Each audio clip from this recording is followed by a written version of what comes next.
Olá, meus queridos, tudo bem? Então essa é uma série de vídeos que nós iremos fazer baseados nesse livro aqui da Ruth Salviano.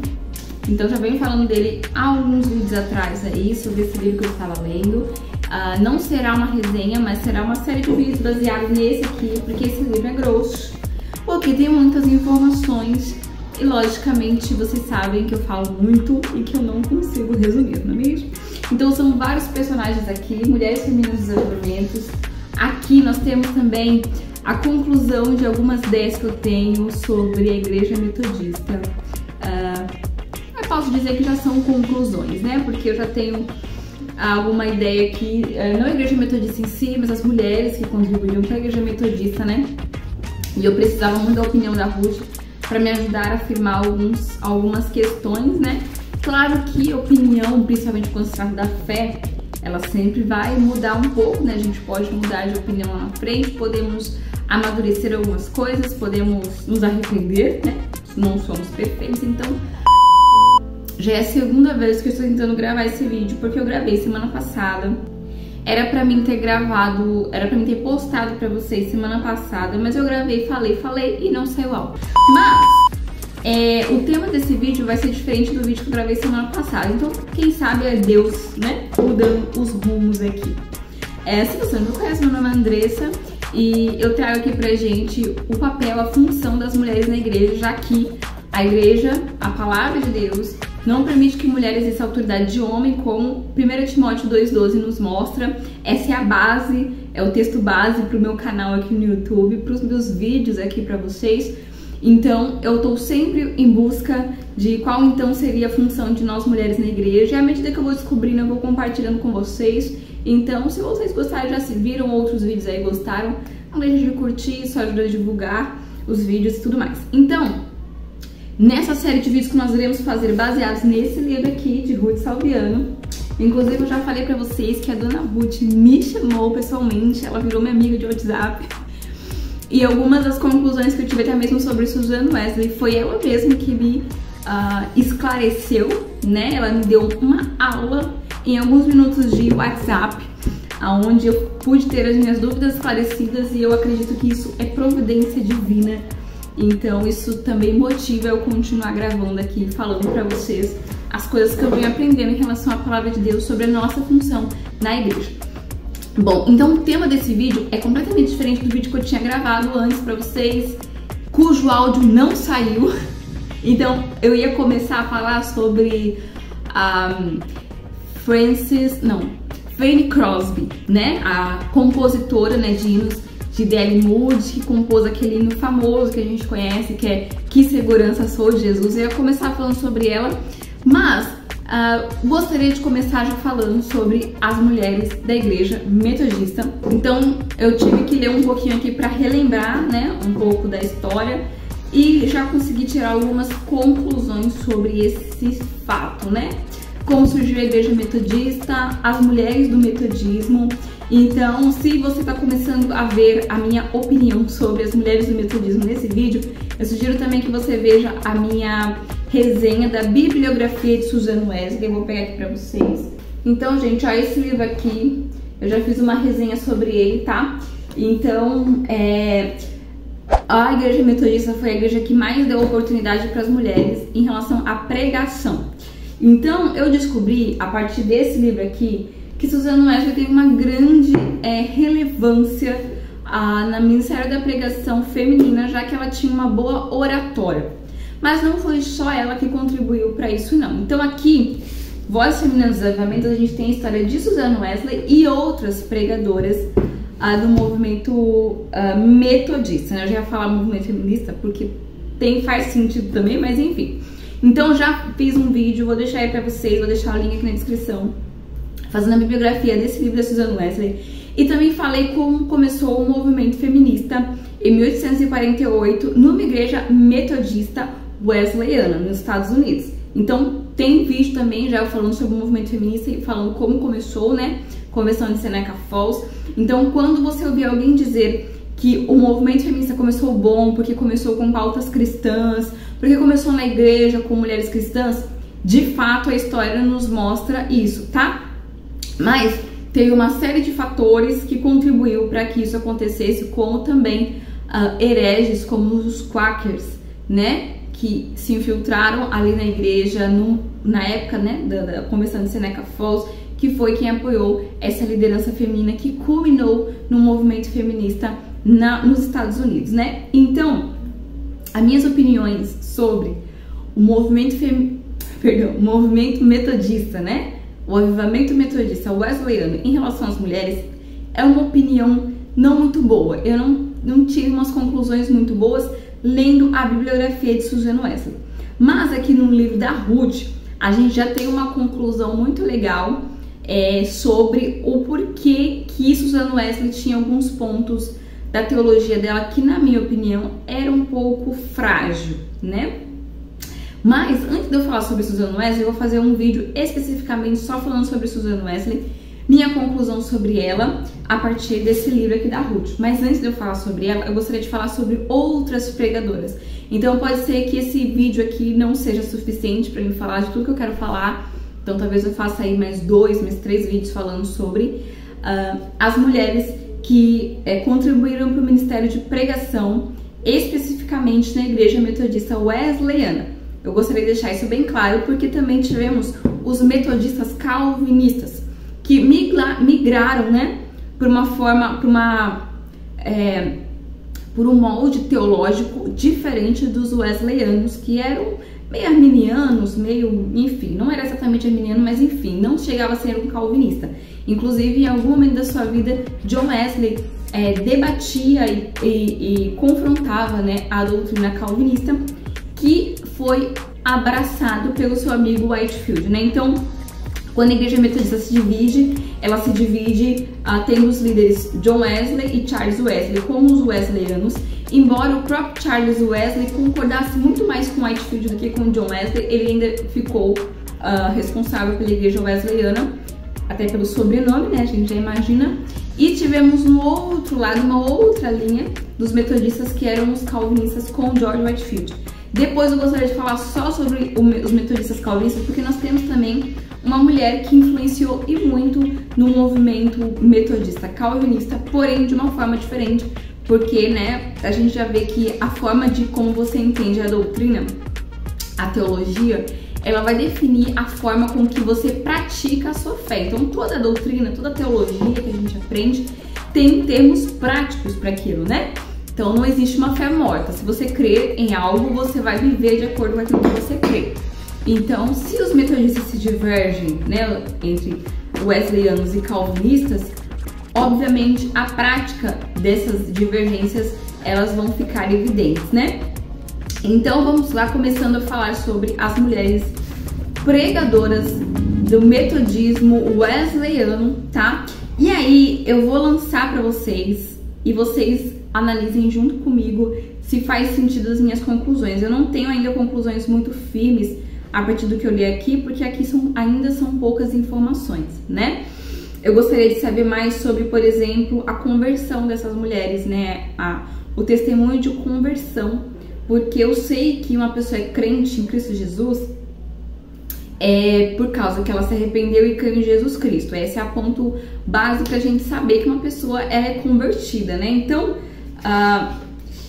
se uma pessoa não é convertida e aquilo que ela pratica é apenas uma consequência da sua não conversão, então a gente já fica meio pé atrás de que realmente isso é uma atitude de hereges, né?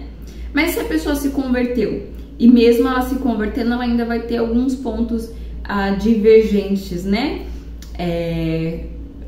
Enfim, de comportamentos, né? Por exemplo, vou citar um exemplo aqui para ficar mais claro para vocês. Na parte metodista calvinista, né, nós temos, que eu vou falar para vocês, a condessa Selina Huntington, né? Ela foi uma mulher da alta aristocracia que, por conta da sua condição financeira, contribuiu para a abertura de novas capelas. Mas ela não contribuiu para o Ministério da Pregação, muito pelo contrário, ela financiou pregadores porque ela não acreditava no Ministério Feminino da Pregação. Diferente das metodistas wesleyanas, elas eram pregadoras itinerantes.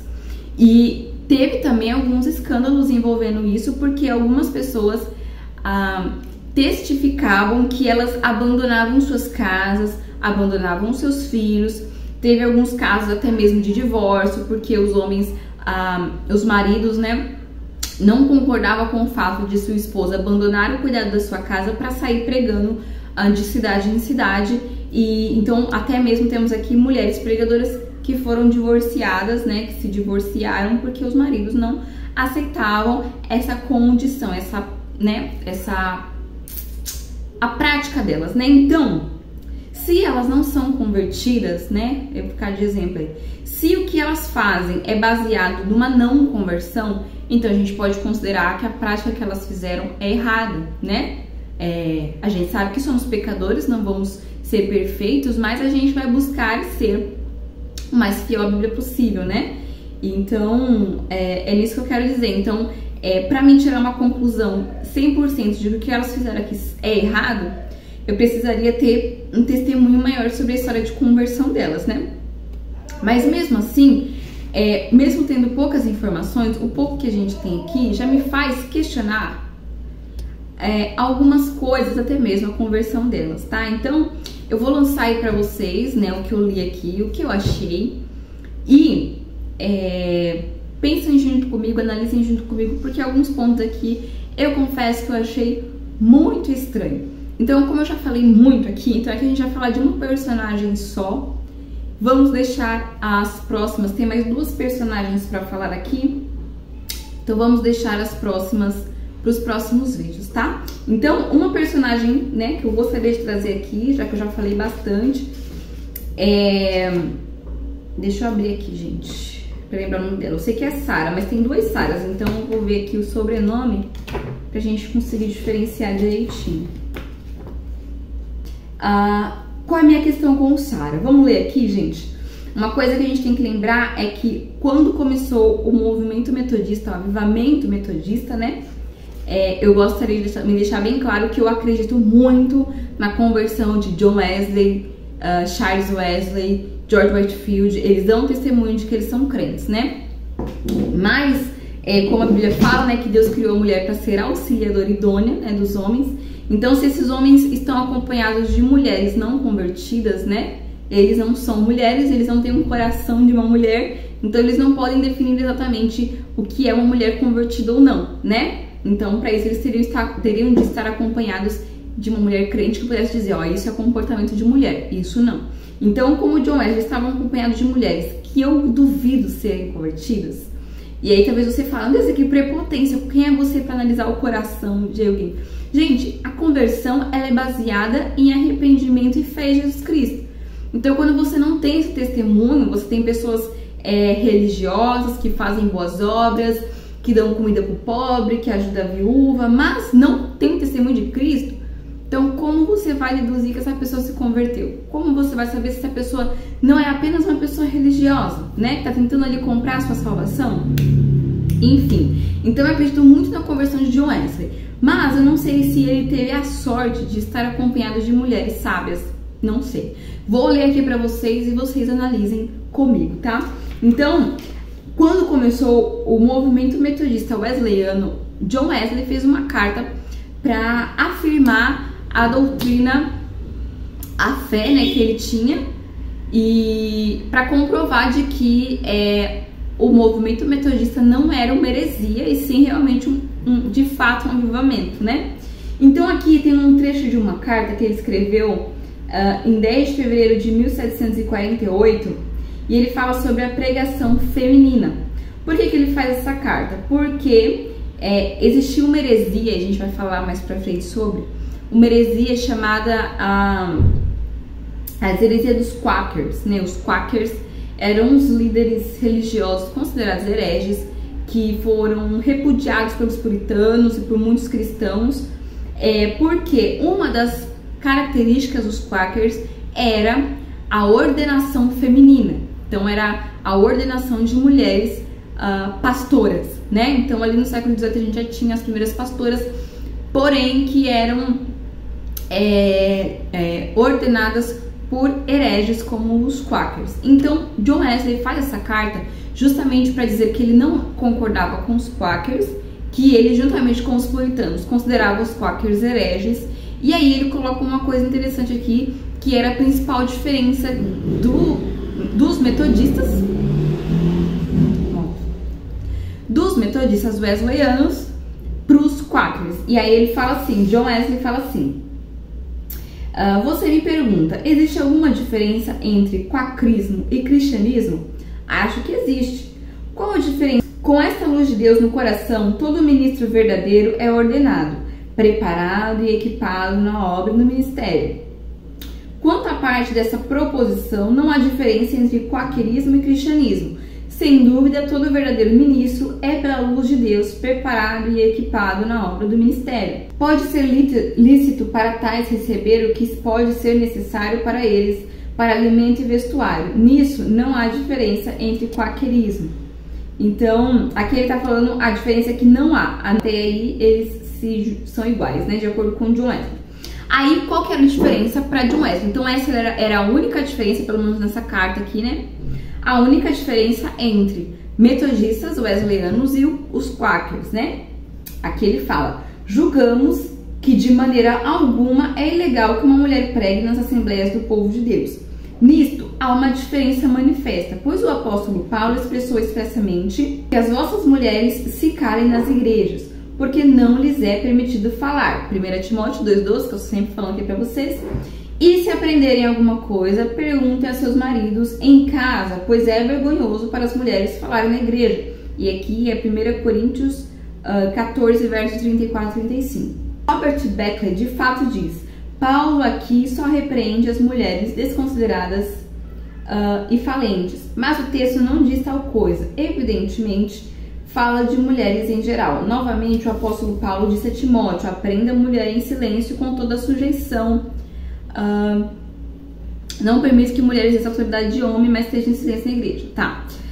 Robert Berkeley, acredito que seja um dos hereges, né, que defendia a ordenança feminina, faz apenas a menção àquela resposta inofensiva. Pensamos que isso não é qualquer maneira repugnante a essa doutrina? Não é repugnante a isso. Liz trabalhou com o apóstolo Paulo, enfim. Os metodistas wesleyanos se diferenciam dos quakers exatamente nesse ponto. E então, se os metodistas, a partir daquele momento, começassem a permitir ordenação feminina, qual era a diferença entre os Wesley e os quakers? Então, no próximo vídeo, claro, falarei sobre os quakers aqui, e eu tenho um outro livro que é quem me deu a base de que os quakers eram hereges, que é a bibliografia de John Bunyan. John Bunyan era um pastor puritano batista que debatia os quakers, né? E eu não sei se eu falei em algum outro vídeo aqui, um vídeo antigo aqui, acho que falando sobre feminismo, porque eu citei um livro lá de John Bunyan também, que John Bunyan, pra mim, foi um dos primeiros pastores, mesmo sendo fora do meu tempo, mas os livros dele, né, foi um dos primeiros que me serviu de muito alento para afirmar muitas coisas do meu coração e da minha fé. Então, jamais direi que John Bunyan é um herege, porque como ele me ajudou, como Deus usou a vida dele, mesmo sendo um homem muito anterior a mim, né, que viveu séculos atrás antes de mim, não me pastoreou pessoalmente, mas os seus livros, os seus escritos me ajudaram muito a fortalecer a minha fé. Então ali no livro dele, Graça Abundante ao Principal dos Pecadores, é onde eu descobri que os quakers eram hereges. Se eu não tivesse lido esse livro, aqui no livro da Ruth Salviano, eu não saberia que os quakers eram hereges, né?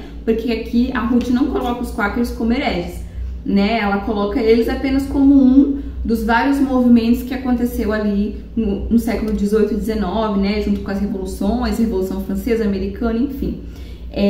Então eu sei que os quakers são hereges por causa que eu li o livro de John Bunyan, e lá John Bunyan debatia e falava que eles eram filhos do diabo, enfim, os puritanos eram um pouco ferozes quando se tratava em heresias, né, e tudo mais. Então, quando John Wesley escreve essa carta, ele escreve essa carta em 1748.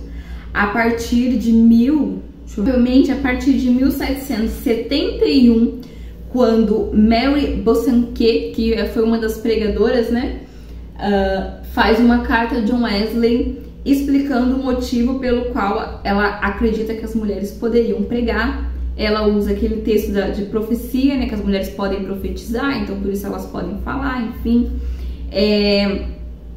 Eu já tenho minha opinião formada sobre isso. Então provavelmente foi a partir dessa carta de Mary Bosanquet que John Wesley muda de ideia. Então em 1748 ele tinha essa ideia muito firme em relação a isso. Essa era a principal diferença dos Wesleyanos para os Quakers. Então se eles concordassem nesse ponto, não haveria mais diferença, né? Então, a partir de 71, na verdade, muitas mulheres já estavam envolvidas nos trabalhos dos metodistas, principalmente de Susan Wesley, que era muito próxima de John Wesley por ser mãe, né? Influenciava a vida dele. E aí, em 1771, John Wesley tem essa virada de chave graças a Mary Bosanquet. Vamos falar sobre ela no outro vídeo. Então, dando essa introdução aqui, não tão breve quanto gostaria, nós temos Sarah Mallet. Sim, Sarah Mallet. Ela vai ser a primeira pregadora que nós vamos citar aqui, e depois, nos próximos vídeos, nós falaremos sobre as outras. Então, não tem muita coisa sobre ela, mas tem uma coisa aqui que pra mim foi o suficiente pra mim questionar, e muito, essa situação. E eu vou falar pra vocês com essa cara que eu fiz agora aqui, porque é um pouco chocante, tá? Então, ó, eu vou mostrar pra vocês que realmente eu tô lendo, tá? Não é uma coisa que eu tirei da minha cabeça.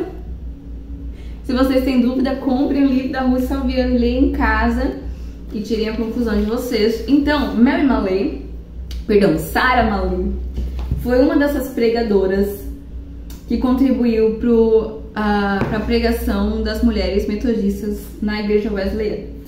E aí o que acontece? John Wesley conheceu ela pessoalmente alguns anos depois de ouvir falar sobre ela.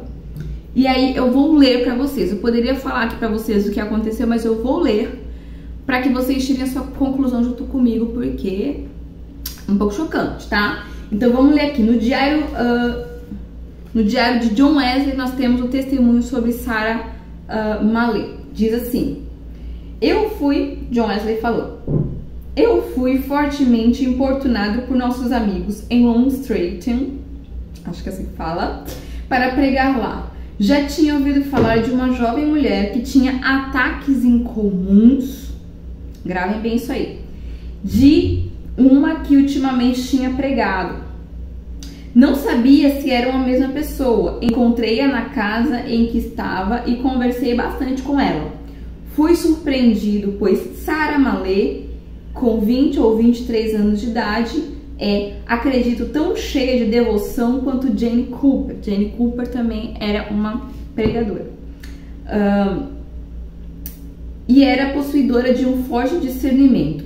Há inúmeras testemunhas do relacionamento que mantivemos posteriormente. Alguns anos antes, ela fora profundamente impactada com o dever de chamar pecadores ao arrependimento. Seria o trabalho evangelístico, né? Ela resistiu a esse chamado, crendo que não era suficientemente qualificada, tanto por seu pecado quanto por sua ignorância, até que foi alertada. Mesmo que não seja de boa vontade, você fará, querendo ou não. Perdendo em seguida os sentidos, então presta atenção nessa frase, perdendo em seguida os sentidos, percebeu que estava na casa de pregação em Lowestoft, onde orou, pregou por quase 1 hora para uma numerosa pregação. Então abriu os olhos e recuperou seus sentidos. Por 1 ou 2 anos teve 18 desses ataques, em cada um dos quais imaginou-se estar em uma ou outra congregação, até que gritou: Senhor, eu vou obedecer-te, vou chamar pecadores ao arrependimento. E tem feito isso ocasionalmente, e a partir desse momento seus ataques não mais voltaram. Então o que aconteceu aqui foi o que? Acabei de ler para vocês a carta de John Wesley, escrita em 1786. Sarah Mallet era uma mulher que não acreditava na pregação feminina, mas, como a gente leu aqui, ela acreditava que poderia chamar pecadores ao arrependimento. Isso aqui é um trabalho evangelístico. O trabalho evangelístico é para todos nós. homens, mulheres e crianças. Todos aqueles que foram salvos por Jesus Cristo não só podem, como devem evangelizar. Acontece que ela fazia isso dentro da igreja para uma congregação de pessoas e não havia só mulheres, não era um ministério feminino, mas muitas pessoas, né, ali presentes ouvindo ela pregar. E aí, então, nesse caso, já não é mais um trabalho evangelístico, mas é um trabalho de pregação, ministério pastoral. E o que acontece? Como é que ela começou a fazer isso? Então, de acordo aqui com essa carta, ela tinha alguns ataques incomuns, como o próprio John Wesley relata. Ela perdia os sentidos, e aí, quando ela voltava os sentidos dela, ela simplesmente estava na frente de uma congregação, encerrando uma pregação. Então, quando ela começou a pregar, ela perdia os sentidos e ela pregava por aproximadamente 1 hora, e ela não sabia o que ela tinha falado, ela não sabia como as pessoas receberam o que ela falou, porque ela perdia os sentidos. E eu li assim, eu fiquei um pouco chocada, porque existe algum texto na Bíblia, você que está me assistindo, talvez você pode me ajudar. Existe algum texto na Bíblia sobre pessoas que perderam o sentido e que pregaram para outras pessoas sem saber o que estava falando, sem saber o que estava fazendo, sem saber onde estava, e depois, quando recobrou os sentidos, tinha acabado de exercer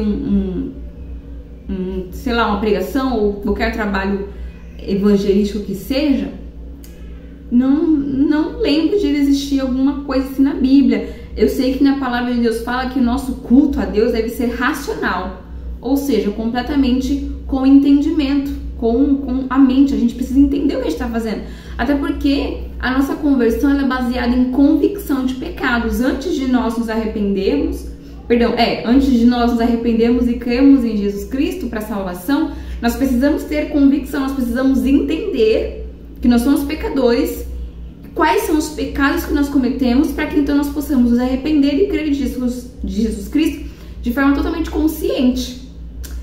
Deus não tira nosso entendimento, Deus não tira nossa mente para que a gente faça a vontade dele, muito pelo contrário, a gente tem mais ainda senso, né, de quem nós somos, de quem Deus é, do que Cristo fez por nós na cruz, enfim, até porque como é que a gente vai se arrepender dos nossos pecados se a gente não sabe nem o que a gente fez? Então, foi assim que Sarah Malé começou o seu ministério de pregadora. E aqui fala que depois que ela aceitou esse chamado, né, de pregar, ela não teve mais esses surtos, ou seja, ela passou a pregar de forma consciente, não mais inconsciente. Mas, gente, eu achei isso tão estranho. Achei isso muito estranho. Então eu fui na internet para pesquisar, porque o que tem aqui sobre Sarah Malé é muito pouco. Então eu fui na internet para tentar ver se tinha mais alguma coisa na internet sobre ela. Eu consegui achar um arquivo de em PDF, de um pastor, só que está em inglês. Então eu tô lendo aos pouquinhos, porque eu tenho que abrir o PDF, copiar, colar no Google, ir lá na tradução do Google e conseguir ver em português, porque eu não falo inglês, né? Até o presente momento, o que eu li sobre ela foi que eu queria saber sobre a conversão dela, como foi a conversão dela, porque não fala aqui, né? Porque se mostrar que ela se arrependeu de Jesus Cristo, que ela teve convicção de pecados e que ela, né, quem sabe, né? Mas sim, como eu não tenho a história da conversão dela, eu não posso afirmar, mas sim, eu não vi nenhum relato na Bíblia de alguém que perdeu os sentidos, começou a pregar e depois que terminou a pregação os sentidos voltou. Enfim, gente, eu achei isso muito estranho, confesso.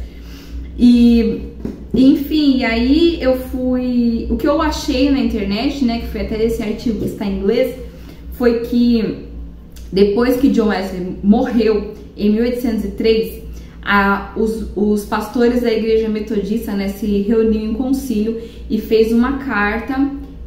Seria tipo como se fosse um tratado da igreja, né?